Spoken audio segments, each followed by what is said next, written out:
I flew to the International Beauty Expo in China, and depending on what beauty industry you're in, this expo could either be amazing for you or not really worth it. If you're in the lash and brow industry specifically, like I am, well, honestly, the expo, there wasn't really much there for us. In fact, that was probably the most disappointing part. I generally thought there would be a lot more lash suppliers, even though I searched before that lashes in the expo is only a small portion of stalls. I did think they would have wider ranges. The most that I saw was like strip lash suppliers. Some of them did have a few volume or classic extension supplies and a couple of tweezers. And that's about as far as it went. There was no like lash lifting at all. I didn't see nothing to do with lash lift stuff, no disposables like spoolies and all that stuff. And the quality of the pre-mades that I saw, they weren't actually that good either.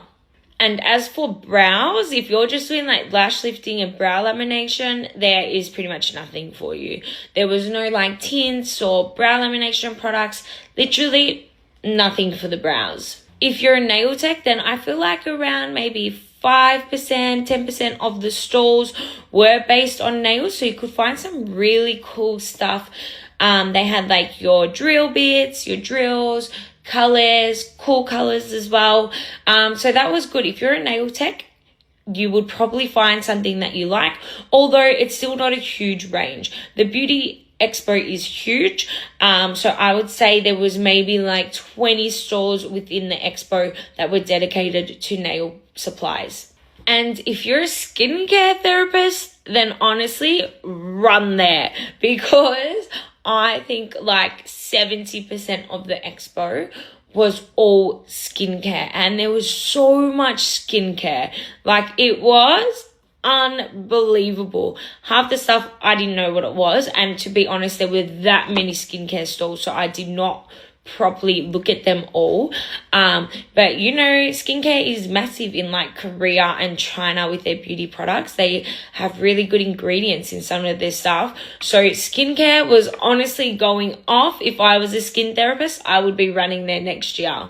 There was also a fair few makeup supply stalls, packaging stores. If you're, for example, bringing out a lipstick and you need a lip container to put it in, there were plenty of those, as well as there was a whole shed dedicated to machinery like facial machines, their hair scalp analyzing machines, fat cavitation, and all that type of stuff as well.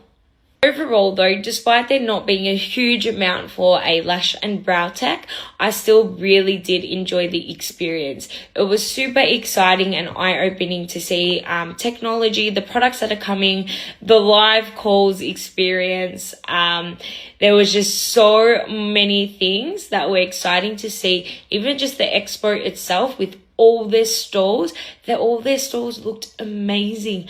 They put in so much effort into what these shops look like for their 3-day expo. So I don't regret going. I would probably still even go again.